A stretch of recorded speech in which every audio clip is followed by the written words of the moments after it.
Did you ever wonder why you keep putting things off, even when you know they're important?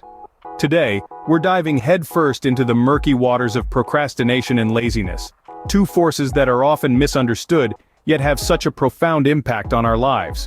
Procrastination is that cunning thief of time, the invisible wall that keeps us from doing what we need to do, when we need to do it. It's not just about being lazy or lacking motivation, it's much more complex than that. Many of us tend to perceive procrastination as a lack of willpower or discipline, but in reality, it's an emotional and psychological struggle. It's a battle between the part of you that wants to avoid discomfort and the part that yearns to achieve your goals and dreams. Think about it. When we procrastinate, we're not just avoiding tasks, we're avoiding the feelings associated with those tasks. Feelings of inadequacy, fear of failure, or even fear of success can trigger procrastination. It's not the task itself that we dread, it's the emotional discomfort that comes with it.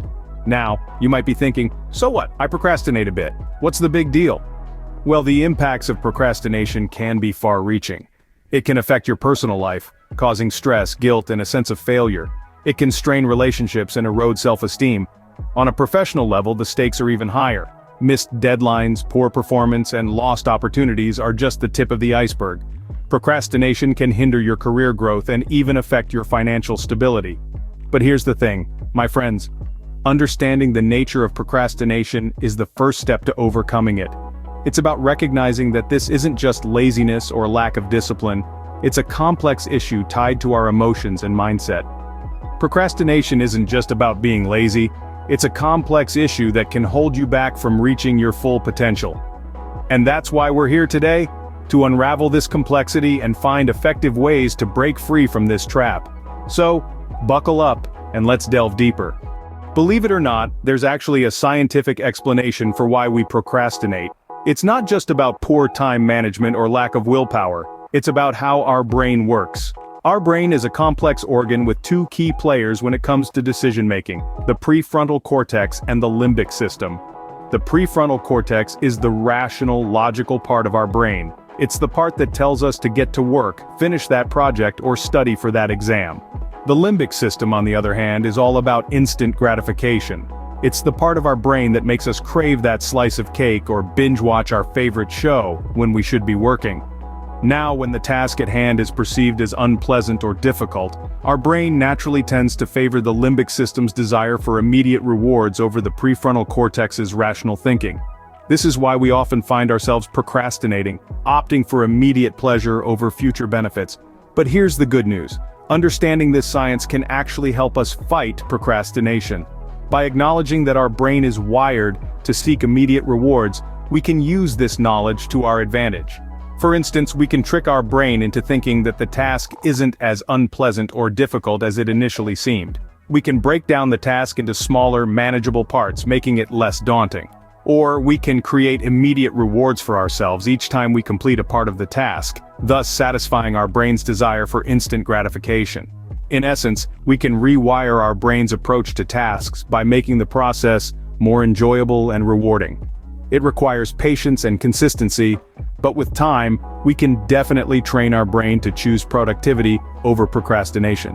So the next time you find yourself procrastinating, remember this. It's not your fault, it's your brain's natural tendency. And with the right strategies, you can outsmart your brain and overcome procrastination.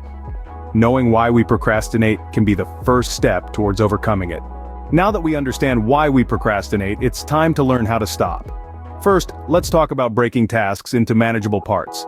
Sometimes our tasks seem like gigantic mountains that are impossible to climb. This can be overwhelming, and it's natural to want to avoid it. But what if we break that mountain into smaller hills? Suddenly, it doesn't seem so daunting anymore. You start with one small task, then move on to the next, and before you know it, you've completed the whole project. It's all about taking it one step at a time. Next, let's consider setting specific goals. It's easy to put things off when we don't have a clear idea of what we're working towards. But when we set specific, measurable, achievable, relevant, and time-bound goals, or SMART goals, as they're often called, we give ourselves a clear path to follow. It's like using a GPS to navigate through the fog of procrastination. You know exactly where you're going and how to get there, which makes it easier to start and keep going. Now, On to eliminating distractions. In today's world, distractions are everywhere. Our phones, social media, even our own thoughts can derail our focus. So, how do we combat this? One way is to create a dedicated workspace. This could be a room, a desk, or even just a corner of your home. When you're in this space, you're there to work. Another strategy is to set specific times for checking your phone or browsing the internet. This way, you're not constantly interrupting your flow, and you can concentrate on the task at hand. These strategies are not just about getting things done, they're about training your brain. You see, when we procrastinate, we're choosing immediate rewards over long-term benefits. But by breaking tasks down, setting specific goals, and eliminating distractions, we're teaching our brains to value the satisfaction of completing a task over the fleeting pleasure of avoidance. Over time, this can shift our perspective, making it easier to choose action over procrastination. Remember, overcoming procrastination is not about being perfect, it's about making progress. It's about taking that first step, no matter how small, and then taking the next one, and the next. You might stumble along the way, but that's okay. What matters is that you keep going. And remember, you're not alone in this journey. We all struggle with procrastination at times, but with these strategies and a little bit of patience and persistence, you can overcome it. With the right strategies, you can take control of your procrastination and start making progress towards your goals. Overcoming procrastination is a continuous journey, not a one-time event. Now that we've discussed the trap, the science behind procrastination and strategies to overcome it, let's delve into an equally important aspect: maintaining your motivation. You see, motivation is the fuel that keeps your willpower engine running. It is the driving force that pushes you to continue working towards your goals, even when the going gets tough. And when it comes to keeping procrastination at bay, motivation is your most reliable ally. Think of it this way: when you're motivated, you're eager, you're excited, you're ready to take on challenges because you're driven by the desire to achieve your goals. Procrastination doesn't stand a chance against this level of enthusiasm. So, how can you keep this motivation alive? Here are a few tips. Firstly, celebrate your small wins. Each step you take towards your goal is a victory in its own right. By acknowledging these small triumphs, you're not only boosting your confidence, but also encouraging yourself to keep moving forward. Secondly, set rewards for yourself. This could be anything from a 5-minute break to a sweet treat, or even a day off. Rewards act as a positive reinforcement that makes the process more enjoyable and less like a chore. Thirdly, cultivate a positive mindset. Remember, your thoughts and emotions have a significant impact on your actions. If you constantly tell yourself that you can do it, that you're capable, and that you're going to succeed, then you're more likely to follow through with your tasks. Lastly, surround yourself with positivity.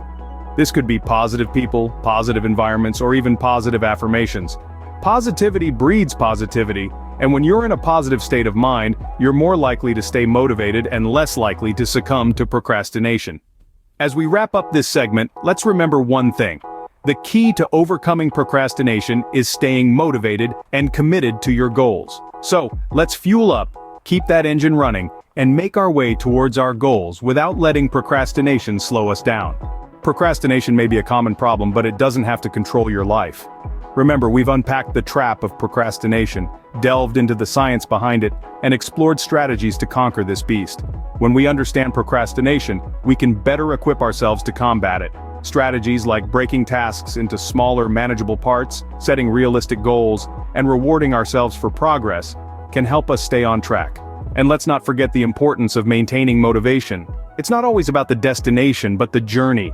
Every step you take, every task you complete, brings you closer to your goals. But it's not enough to just know these strategies. You have to put them into action. You have to make the choice to start, to move, to act. Remember, you have the power to overcome procrastination. Start today and unlock your full potential. Having looked at the theory, let's now delve into some real-life examples of people who have successfully overcome procrastination.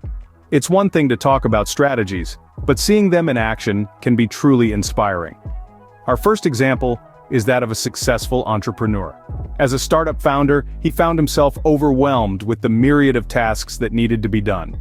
He was constantly procrastinating, pushing tasks to the next day and the next, until deadlines loomed dangerously close. Recognizing the trap he was in, he decided to implement the strategies we discussed earlier. He started breaking his tasks into smaller, more manageable parts, and setting himself realistic goals. Instead of looking at the mountain of work as a whole, he focused on climbing it one step at a time. Today, he runs a thriving business and credits his success to overcoming procrastination. Our second example is a student who was constantly pushing off studying until the last minute. Her grades suffered and she felt stressed and overwhelmed. Realizing she needed to make a change, she created a study schedule and committed to sticking to it. She allocated specific times for each subject, ensuring she had enough time to cover all her material without feeling rushed. She also made sure to include breaks and rewards to keep her motivation high. Today, she's an honor roll student and feels more in control of her time and her studies. These examples show that it's possible to overcome procrastination, no matter how daunting the task at hand may seem. The key lies in understanding the problem, applying the strategies, and most importantly, taking that first step. Remember, every journey begins with a single step, and every task begins with a single action. So, what are you waiting for? Start today and unlock your full potential. Now let's bust some common myths about procrastination that often hold us back from effectively dealing with it. Myth 1. Procrastination is just about being lazy. This is a common misconception that can be detrimental to our progress. Procrastination is not a character flaw or a sign of laziness, rather, it's a self-regulatory failure. It's about not being able to manage our emotions around a task. Understanding this can help us to address the root cause rather than blaming ourselves for being lazy. Myth 2. Procrastination is always bad. While it's true that chronic procrastination can have negative impacts, it's not always a bad thing. Sometimes, procrastination can lead to better decision-making or creative thinking as it gives us more time to process information. However, it becomes a problem when it hampers our productivity and causes stress. Myth 3. You can overcome procrastination by just trying harder. This is a classic case of easier said than done. Overcoming procrastination isn't about sheer willpower. It's about developing strategies like setting small, achievable goals, using time management tools, and addressing underlying anxieties and fears. By debunking these myths, we can better understand procrastination and how to effectively overcome it. Remember, the first step to solving any problem is understanding it. So let's continue to learn, understand, and conquer procrastination together.